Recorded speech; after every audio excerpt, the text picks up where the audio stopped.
Olá, eu sou Janaína Spolidório, especialista em neuroeducação e profissional do mercado editorial de atividades pedagógicas, atividades didáticas. E nesse vídeo de hoje nós damos aí continuidade à websérie de alfabetização e o tema de hoje, gente, são os métodos de alfabetização.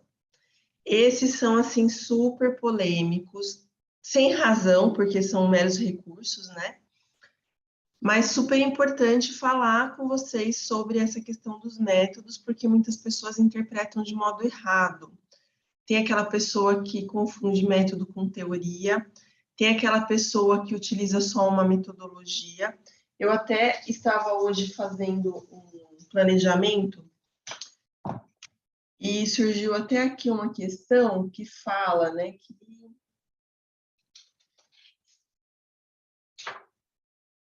eu não sei se eu vou achar agora neste... Aqui, ó. Que o método selecionado deve ser articulatório. Então, ele deve ser articulatório porque ele é um recurso, uma ferramenta. Ele não é a espinha dorsal do que você vai utilizar em sala de aula. E daí tem aquela pessoa que confunde, fala, por exemplo, do método do construtivismo. Construtivismo não é método, é teoria. Tudo que for método, gente, é uma coisa planificada, com pontos específicos, né? Então, a gente vai ver aí durante a live, durante os slides, um pouquinho mais sobre esse assunto. Pode pegar esse bloquinho de anotações e hoje a gente tem uma atividade prática que vai mostrar aí para vocês um pouquinho como que o aluno se sente durante a alfabetização, que eu acho que é super importante vivenciar uma coisa que a gente esqueceu, né? Que está ali muito fundo na memória e a maioria das pessoas não se lembra como que é esse processo de dentro para fora. Antes disso, eu vou mostrar para vocês aqui meu canal YouTube. Essa websérie, eu achei importante mostrar o canal do YouTube, porque quando você entra lá no canal Janaína Spolidório, que é só digitar no YouTube canal Janaína Spolidório que já aparece, nós temos algumas opções de menu. A gente tem aqui o início, ó, que é o vídeo inicial. Nós temos os vídeos e nós temos a opção playlist. Nessa opção playlist, nós temos algumas coisas, ó, como ensinar o aluno, professor empreendedor, são webséries que eu já coloquei. Porque letra cursiva, coisas da Spolidório Neuroeducação, e daí uma série desses. Tem caderno interativo, consciência fonológica, os podcasts. E eu coloquei agora aqui a websérie de alfabetização, que foi uma coisa que eu prometi. Então, quando você clica lá na websérie, vai aparecer o vídeo no centro e do lado direito vai aparecer eles na sequência. Então, você pode assistir na ordem os vídeos que já foram feitos. E daí, se você quiser reassistir para uma ordem, assim, para mais anotações, né? Para gerenciar aí o seu estudo, você também pode entrar na playlist e selecionar só o vídeo que você prefere. Então, achei importante mostrar, porque, afinal de contas, é uma continuidade de estudos aí. Eles têm uma sequência lógica que é importante. Começando já o de hoje, para a gente não ter mais delongas, eu gostaria de lembrar, eu já falei nos anteriores, mas eu acrescentei uma informação hoje. Nós temos aí o Instagram pedagógico, que é o Janaína Spolidório. Em acréscimo, nós temos um de neuroeducação, que é o Spolidório Neuroeducação. E eu comecei a utilizar mais o meu Twitter, que é o Janaína Spolidório. No Twitter, gente, são coisas que eu faço no dia a dia.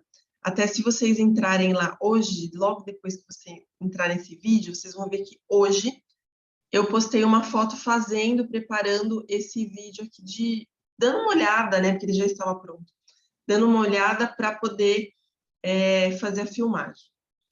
Então, lá no Janaína Spolidório são coisas em tempo real, são notícias que a gente consegue entrar em contato, são coisas assim, bem educação na prática, educação na real. São as duas linhas que eu vou seguir aí no Twitter. Vocês podem seguir lá também e participar em tempo real aí das mensagens. Quem gosta de Twitter gosta dessa novidade, né? Falando sobre método, ele é um processo lógico, organizado e sistemático. O método é assim, as pessoas não são assim. Então, para que serve o método? Para poder organizar esse conhecimento na pessoa. Não quer dizer que todos os métodos, que um método específico sirva para o seu aluno. A gente tem aí uma variedade de métodos que foram criados por pessoas diferentes, que enxergaram problemas diferentes na alfabetização. Então, o método vai servir de acordo com aquele problema específico que foi detectado pela pessoa que criou o método. E o último método, gente, foi criado em 1800 e alguma coisa, né? Então, são coisas, assim, bastante obsoletas. Elas estão aí em torno de 2 revoluções industriais atrasadas. A Revolução Industrial, ela é como se fosse um raio-x do perfil da pessoa que nós atendemos, que é o aluno. Então, se você vê que ela está aí em 1800, 1900, 2000, a gente está aí com 200 anos de atraso em relação a metodologias. Não quer dizer que elas não sejam efetivas, úteis, elas são. Só que isso depende da pessoa que está aplicando, porque a pessoa que está aplicando é a peça-chave se a metodologia vai funcionar ou não, né? Dito isso, na alfabetização, os métodos foram criados conforme surgiam necessidades. Foi um processo evolutivo. A cada método, uma nova habilidade era contemplada. E isso fica muito claro naquele livro que eu já indiquei para vocês, que é o Neurogênese da Alfabetização. Eu vou deixar novamente para vocês aqui, eu vou deixar na série toda, na verdade, o link para poder ter mais detalhes aí do livro, o preço, os detalhes, coisa e tal, para que vocês possam avaliar aí, mas ele se torna praticamente livro de cabeceira de quem está alfabetizando, porque ele traz todos os métodos, ali os 6 principais, pelo menos. Ele vai trazer tudo sobre as hipóteses, inclusive ilustradas com atividades.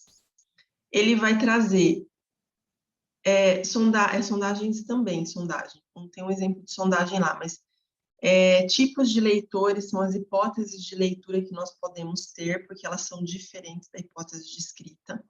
E vai trazer esse processo evolutivo, porque quando nós começamos a ler e escrever, as letras eram diferentes. Então, para poder fazer esse livro, eu tive que fazer uma pesquisa aprofundada, lembrando que eu sou profissional também da área de letras, então eu já tive isso na faculdade de certa forma.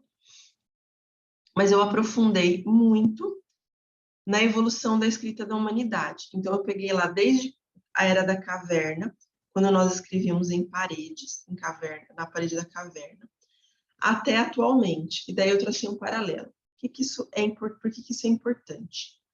Porque esse processo evolutivo, do pré-silábico até o alfabético, e da escrita na caverna até a escrita que nós temos hoje, provocou mudanças no nosso cérebro, do ponto de vista aí evolucionista.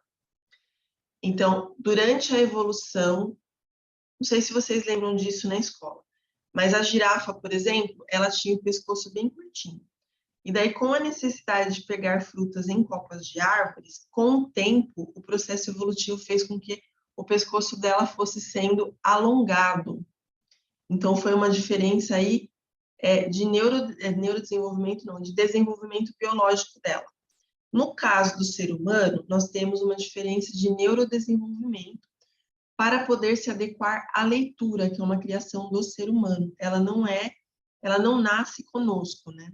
Então, dessa forma, nós temos como seres humanos aí, como seres geneticamente construídos, digamos assim, nós temos que evoluir para poder nos adequar a essas novidades, né? Isso significa que nosso cérebro também muda e os métodos foram criados em pontos diferentes dessa evolução. Mesmo porque até antigamente a gente quase não tinha, quando os primeiros métodos foram criados, a soletração, o método fônico, nós não tínhamos o estímulo visual de letras que nós temos atualmente. Quase não tinha placa na rua, as pessoas quase não liam, eram muito poucas pessoas que tinham esse acesso. Então, esse estímulo fez com que geneticamente nós fôssemos evoluindo, do ponto de vista aí até de neurônios novos. Eu adoro esse assunto, gente. Eu sei que eu delongo nele, mas eu gosto muito. Para poder entender melhor como que isso se processa na nossa cabeça, eu trouxe aqui hoje para vocês relembrarem como foi a alfabetização de vocês. Essa atividade já foi feita no Instagram, mas vale a pena também colocar aqui. É uma atividade prática, então, se for possível, depois que eu explicar, vocês podem pausar o vídeo para poder tentar fazer o nome de vocês dentro desse alfabeto aí, olha. Esse alfabeto, ele é um alfabeto de uma população específica, que é a população havaiana, é o alfabeto havaiano, e ele tem apenas essa quantidade de letras. Não tem todas as letras que o nosso alfabeto tem e nem que o inglês tem. Então, a língua local lá deles tem 12 letras apenas. É um dos menores alfabetos do mundo. E daí tem algumas regras para usar essas letras e dá para a gente transformar o nosso nome em havaiano, para eles poderem entender melhor. Mas para que haja essa comunicação, porque o objetivo da escrita é a comunicação, tem algumas regras que são essas daí. Se o seu nome tiver B, F ou P, essas letras devem ser substituídas por P. Então, por exemplo, Beatriz, em havaiano vai começar com P, não vai começar com B. Substitua C, D, G, J, K, Q, S, T, X e Z por K. Então, que nem meu nome é Janaína. Então, como ele começa com J, em havaiano, o meu nome começaria com K, porque eu tenho essa substituição. A letra H tem que substituir por H mesmo, então ela permanece igual, assim como N. Já a letra L e a letra R, as duas são substituídas pelo L. V e W substitui por W, Y, replace, né? Substitua Y por I. E as vogais possuem som correspondente do inglês. O que isso significa? Em inglês, as vogais têm sons diferentes. Então, a gente vai ter lá, o A tem som de A. Então, se o som, olha a importância do som na alfabetização. Se o som de uma das letras do seu nome tiver algo parecido com E, porque o A em inglês é A, por exemplo, Genaro, né? Genaro a gente tem o E. Então, esse E vai ser substituído em inglês para depois ser substituído ali pelo som do havaiano, que é correspondente ao inglês. Então, olha o trajeto. No caso da sua criança que está na sua sala de aula, você veja quantas habilidades são contempladas aí, né? A gente tem a questão aí da substituição de letras, que são símbolos, e a gente tem a questão aí da correspondência do som com a escrita, né? O A é E, como eu falei para vocês. O E, em inglês, é I. O som é de I. Então, que nem o meu nome, Janaí, esse I vai ser substituído por E. Porque em inglês, o som do E é o som do I da nossa língua. Então, é o som que vence. O I vai ser I. Então, tudo que tiver o A vai ser substituído pelo I. Ou fica O, e U fica... esse U, ele tem um som meio de schwa, né? Esse U é muito breve. Então, ele vai ter um U forte, mas ele também tem um Izinho no começo. Então, é uma coisa bastante complexa, como vocês podem ver. E daí, eu não sei se vocês já conseguiram escrever aí o nome de vocês, mas se não conseguiram, dê uma pausa nesse momento. Tente fazer o nome de vocês e depois eu vou mostrar o meu. Daí você continua o vídeo, você vai ver como que fica o meu, só para ter um parâmetro. Dá pausa, que eu já vou colocar meu nome. Daí você vê depois da sua pausa, depois de ter escrito seu nome. Bom, Janaína em havaiano, gente, fica Kainai Inai. Por que eu estou lendo dessa forma? Porque na leitura, o que vai acontecer? Se a vogal possui som correspondente em inglês, significa que na leitura eu não vou poder ler Kiniene, que é como ficaria Janaína. Eu vou ter que ler Kainainai. Kanainai. É até difícil de falar, né? Mas a gente tem aí todas as questões que são trabalhadas durante a alfabetização, e eu trouxe um alfabeto diferente, com som diferente, inclusive, que eu estou causando ali um pró e um contra para vocês. O pró é que as letras são iguaizinhas algumas do nosso alfabeto, então você se sente um pouco reconfortado com isso. Mas quando eu digo que precisa substituir, eu faço com que você tenha que ter um processo diferente no seu cérebro. E quando a gente alfabetiza uma criança, é exatamente isso que acontece. O processo vai se diferenciar. E elas vão ter que, mesmo não sabendo ali, olha, imagina a quantidade de letras, esse 2 aí, eu substituía C, D, G, J, K. Então, imagina a criança se adaptando a isso. Uma coisa é você escrever o seu nome. Imagina a criança que vai escrever um monte de palavras, a professora chega e pede, escreve sapato, escreve cachorro, escreve gato, escreve não sei o quê. O quanto que essa criança tem que levar em consideração, sendo que o nosso alfabeto tem 26 letras, não são as 12 do havaiano, né? Então, olha quanta coisa tem que lidar aí ao mesmo tempo. Para vocês poderem entender, primeiro essa criança vai ter que decodificar, que é o que a gente fez ali na questão do 1 ao 8. Então, embora eu saiba o visual dessas letras, não me adianta muito, porque eu tenho um parâmetro diferente no havaiano. Então, eu preciso primeiro decodificar meu nome. Como que ele ficaria esse nome? Daí eu preciso associar, porque o som é diferente. Então, eu preciso fazer associações que não são diretamente ligadas a esse símbolo. Elas são indiretamente ligadas. Então, o A, por exemplo, ali, nós lemos A. Mas o correto é ler E.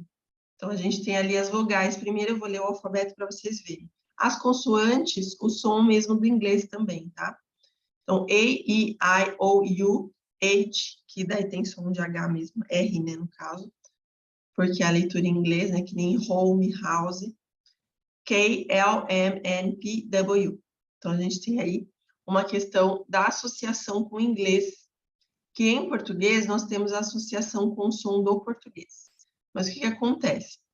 Muitas crianças, elas não têm o vocabulário ou mesmo a fala culturalmente acomodada. O que isso significa? Que às vezes a família fala de uma forma que a sociedade em geral não fala. Acontece muito. Essa parte cultural, né? A família vem de um outro estado, tem um sotaque. Então, naquela região não se fala daquela forma. Tem um choque cultural linguístico. E daí isso vai dificultar um pouquinho ali para a criança, porque ela não fala igual. Não parece, mas acontece. E tem crianças que até param no psicopedagogo, ou no neuropsicopedagogo, ou na fono, por causa de dificuldades advindas dessa diferença linguística. Nós temos também aquelas que a família tem palavras específicas. Então, de repente, a família vem de uma cultura que dentro do núcleo familiar, eles utilizam palavras que não são utilizadas com frequência na sociedade. E daí isso faz com que essa criança tenha uma restrição de vocabulário. E nisso vai acontecer de também dificultar a alfabetização, porque nem sempre o que você mostra, essa criança conhece. É aquele caso que vocês já devem ter visto em rede social, que às vezes você mostra ali, a letra Y é muito trágica, né, no alfabeto, a gente tem poucas coisas aí com Y. Mas às vezes a professora quer forçar e coloca lá yakisoba, que realmente é com Y. A criança vai olhar e vai falar que é Y de macarrão, porque ela ainda não dominou M. Então, para ela, gente, aquilo é um macarrão, não é um yakisoba. Lógico que vai de todo um trabalho ali do professor, de trazer essa cultura, que é uma outra palavra, que é uma palavra que veio do estrangeiro, e que não é um macarrão comum, mas você falar que não é um macarrão comum e a criança saber aquilo são coisas diferentes, porque talvez ela nunca tenha provado um yakisoba. Então, ela não sabe nem o que é. Para ela, continua sendo um macarrão. E daí aquilo fica fixo na memória dela, né? Então, essas associações, elas são super importantes. E é preciso interpretar, porque para eu poder chegar, deixa eu arrumar aqui, para eu poder chegar nesse Kainai Inai, eu tive que fazer toda uma interpretação do que era esse alfabeto havaiano, como que é associado esse som, e aos poucos, vocês veem que da primeira vez que eu pronunciei meu nome até agora, eu dei uma melhorada na pronúncia. Aos poucos, isso vai se assentando e se tornando mais familiar para mim, mais automático. Quanto mais vezes eu falar o kanai, inai, eu mais vou me acostumar com o som e mais eu vou me acostumar ali com essas questões todas da decodificação. Então, é no uso que a gente pode dar conta disso. O que isso tem a ver com os métodos, gente? Os métodos, eles trazem para nós habilidades sintéticas e habilidades analíticas. Nós temos dos 6 métodos de alfabetização, 3 são sintéticos, que o soletração, o fônico e o silábico. E nós temos os analíticos, que são palavração, sentenciação e método global. Quando eu estou decodificando e associando, eu preciso utilizar habilidades sintéticas. Então, os métodos melhores para isso, que é lá no começo da alfabetização, são as hipóteses praticamente pré-silábico e silábico, eu vou utilizar soletração, vou utilizar método fônico e silábico, associados. Então, você vai dar estímulo das 3 metodologias para que a criança chegue numa alfabetização estruturada. Quando eu estou lá com o silábico alfabético e com o alfabético, eu posso introduzir questões mais analíticas, que é quando a criança vai analisar a escrita e a fala. Nesse caso, ela também precisa associar, mas além da associação, ela precisa de uma interpretação. Se ela não conseguiu ainda decodificar, ou seja, se ela não automatizou alguns processos, ela não consegue chegar nessa interpretação e vai se tornar uma coisa mecânica, que é o perigo do método, né? Então, essas habilidades analíticas que são o método. Palavração, sentenciação e método global são hiper importantes aí para essa questão dos métodos de alfabetização em si, né? E daí a gente vai falar um pouquinho sobre qual método utilizar, mas lembrando que tudo isso que eu estou explicando vai aparecer de novo no próximo vídeo da websérie. Como nós estamos falando aí de método de alfabetização, lá na websérie eu vou colocar para vocês um vídeo intercalando, que é o melhor método de alfabetização, um dos vídeos mais assistidos do canal, que vai explicar um pouquinho desses métodos, mas vale a pena também você ter o livro Neurogênese da Alfabetização, porque ali vai estar bem mais explicado do que no vídeo. Além de estar mais explicado, ali eu falo, esse método você usa com essa hipótese por causa disso, e vai ser este tipo de atividade. Tem até a foto da atividade que você utiliza com cada método. Então, vale super a pena o Neurogênese da Alfabetização, que eu não trouxe hoje, acho que ele está lá na minha estante. Ele está ali, ó, do lado daquele livro azul, perto da bonequinha. Da Eleven, né, do Stranger Things. A Eleven do baile. Para eu saber qual método eu utilizo, gente, eu preciso saber qual o aluno precisa. Não adianta saber qual eu sei. Eu tenho que saber os 6, nem que seja superficialmente, porque eu não vou utilizar eles literalmente. Se eu utilizar eles literalmente, eu estarei prejudicando a longo prazo meu aluno. Então, hoje, qual método o meu aluno precisa?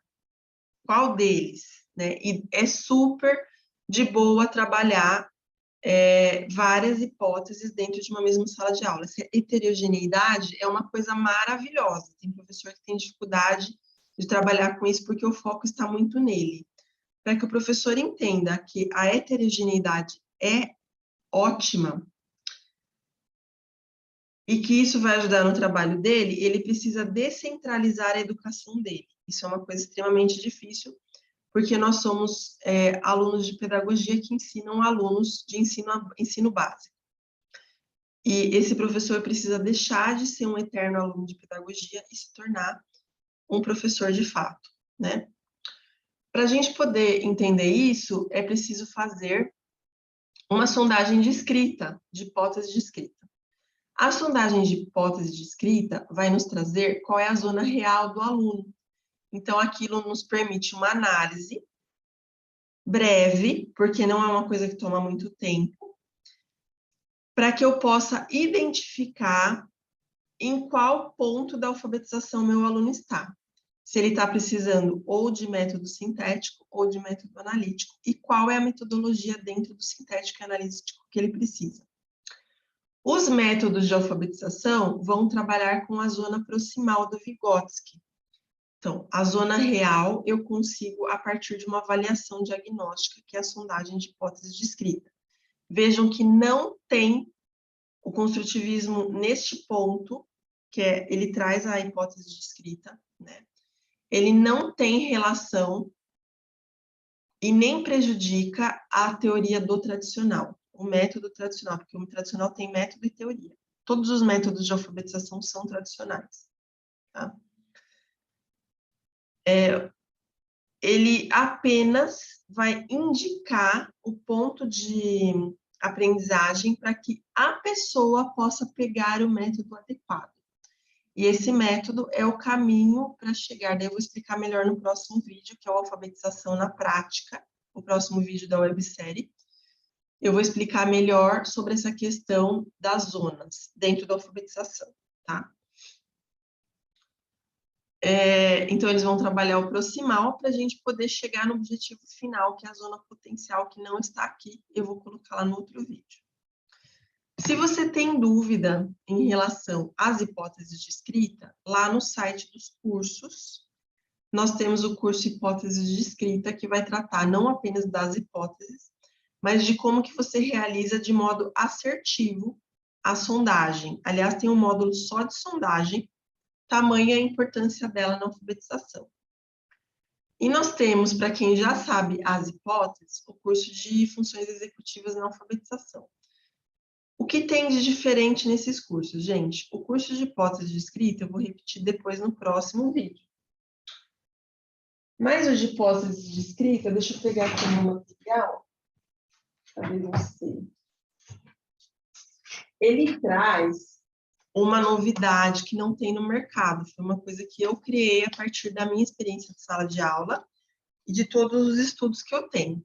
Inclusive, um estudo que é de pesquisa em laboratório, porque eu estou trabalhando desde o ano passado com essa questão de pesquisa em laboratório na área de neuro. Então, o que acontece? Nós criamos aqui no Exploratory Neuroeducação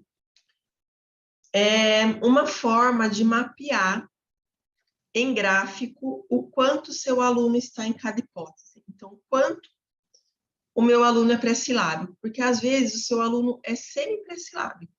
Ele tem algumas habilidades do pré-silábico que dão a falsa impressão que ele já está silábico, desculpa. Ou ele tem algumas opções do silábico que fazem com que você pense que ele está silábico alfabético. E daí essa coisa que não é trabalhada, o que faltou aqui, vai fazer falta lá na frente, quando ele tiver alfabético, porque são coisas que não foram bem trabalhadas. Então, eu mapeei habilidades que deveriam ter sido desenvolvidas em cada um deles, nem todas são aparentes. Não são características da hipótese, são objetivos que devem ser alcançados, é diferente. E lá no curso de hipóteses de escrita e funções executivas, entre os cursos, né, na realidade, nós temos esse gráfico expolidório das hipóteses de escrita, que daí também vai ajudar a não ter aquela discussão inútil em conselho de classe, porque eu acho isso e aquele acha aquilo. Ninguém tem que achar nada, gente, tem que ser um fato, aquela criança ser ou não pré-silábica, ela ser ou não silábica. Não pode virar uma discussão, porque isso é um estudo científico, né? Eu vou deixar o link aqui embaixo, e eu gostaria de dizer que a gente está aqui em 2022, o que acontece? Quem é cliente da loja de arquivos pedagógicos sempre tem vantagem, né, gente? Então, se você vai lá e faz seu cadastro, compra alguma coisa, vez ou outra a gente tem um cupom de desconto. para esses clientes, né?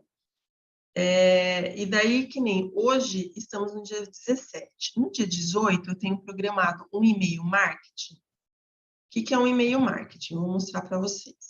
É a newsletter, né? Que ele vai ajudar. Isso é uma coisa muito curiosa que muita gente acaba não sabendo, porque é da área de marketing. Mas o que vai acontecer aqui? Lá na loja de arquivos, quem é cliente, no dia 18 de janeiro, vai receber um e-mail marketing que vai trazer 10% de desconto nos cursos da plataforma até o dia 1 de março, dia 1º de março de 2022. Acontece de vez em quando esses descontos, tá? Então, o que acontece? Quem assinou a newsletter, que para mim não vai aparecer porque eu entro muito no site, mas a gente tem também aqui, olha, fique por dentro das novidades, né, coisa e tal. Você coloca lá o seu e-mail e coloca assinar. Quem faz isso, o que acontece? Vai começar a receber esses e-mails. Ah, vai ser chato, eu não vou mais responder eles nem abrir. O que vai acontecer? Dentro de algumas vezes que a gente enviar, você vai deixar de receber. E daí, o que vai acontecer? Olha a causa-consequência. Eu não estou interessada nessa pessoa que não abre meu e-mail, porque meu e-mail é uma forma de comunicação com a pessoa. Vamos entender agora de empreendedorismo. Cada pessoa que recebe aquele e-mail e não abre, eu pago. Cada e-mail que é enviado, eu pago por esse e-mail, gente. Sai do meu bolso o dinheiro para poder pagar esse e-mail chegando em você, porque eu sou uma empresária séria e profissional. Se você não quer abrir, não tem problema nenhum, direito seu de não abrir. Mas o que acontece? Você também não tem privilégio. As pessoas que sempre abrem os meus e-mails fazem parte de uma segmentação. Eu também segmento, como você segmenta seus alunos em hipóteses, eu segmento os meus clientes em hipóteses também. Eu tenho o cliente inativo, o parcialmente ativo e o superativo. Quando eu mando esse tipo de promoção, o que eu faço? Eu não vou mandar essa promoção para o inativo e parcialmente ativo. Eu só vou mandar para o superativo, porque é um e-mail que eu vou estar perdendo de um ponto, né? Porque eu estou dando desconto ali no curso, então uma parte da venda não vai vir para mim, vai ser assim gratuita para a pessoa dentro dos 10%. Vai ser um abate, um desconto, uma promoção. E dentro disso, eu preciso não perder no meu e-mail marketing. Então, o que eu faço? Eu mando só para a minha segmentação de base, que é super ativa. Então, eu não vou pagar um e-mail que já está dando desconto para uma pessoa que não abre meu e-mail. Não faz sentido, do ponto de vista empresarial. Por esse motivo, se você não abre, eu sugiro que você comece a abrir se você quiser os descontos. O mesmo acontece para Black Friday, para descontos relâmpagos, para promoções, para todo tipo de privilégio, vai só para essa base de superativo. E eu acho importante falar isso no vídeo, porque isso é uma informação que falta para as pessoas, do ponto de vista geral social. Então, às vezes você está recebendo e-mail daquela loja, daí você para de abrir. Porque a loja manda muito e-mail. Mas você também vai parar de receber os privilegiados, entende? E eu acho importante saber isso, professor, porque nós lidamos com alunos e esses alunos vão para uma vida cotidiana, social e digital. E se o professor não sabe esse tipo de informação, ele não tem como ensinar o aluno esse tipo de coisa. Essa questão do ser privilegiado quando você dá atenção à pessoa, sabe? Fui um pouquinho longe do assunto aí dos métodos de alfabetização, mas se você perceber, está até dentro. Porque eu também tenho que segmentar os meus clientes, assim como você segmenta e dá atenção de acordo. Então, um alfabético, por exemplo, vai precisar menos da sua atenção na atividade do que a criança que é pré-silábica. Então, o que você faz? Você capricha na atividade do alfabético para que você tenha uma explicação breve, e no pré-silábico você dá uma atividade que vai requerer mais a sua atenção. Então, as atenções são centradas de modo diferente. E o método de entrega também é diferente. O meu alfabético vai ficar totalmente entediado se eu for utilizar um método silábico com ele, porque ele já sabe isso. Para que você vai dar de novo para pobre da criança que eu fui um caso desse, não usei método SILAB. Mas muitas coisas que a professora usava na sala de aula, eu me ficava entediada, porque eu já sabia, né? Sempre fui uma criança muito ativa, assim, na questão de estudo, desde o começo. Meu primeiro, eu vou até aqui no Café Expolidório, que vai ser no dia 22 de janeiro, eu vou deixar o meu livro de produções próprias. Com 3 anos de idade, eu já produzia coisas, né? Tá lá no meu livro para provar. Minha mãe juntou tudo isso e colocou no livro. Mas essa criança ativa vai ficar entediada, por isso que a gente tem que diversificar aí o método. Falei muito hoje, né, gente? Mas não tem problema, é sempre uma coisinha a mais, informações a mais não são ruins. O próximo vídeo é sobre alfabetização na prática. Vou deixar lá na playlist o melhor método de alfabetização seguido desse também, porque faz sentido, né, dentro ali da sequência. Bons estudos para vocês e bom começo de 2022.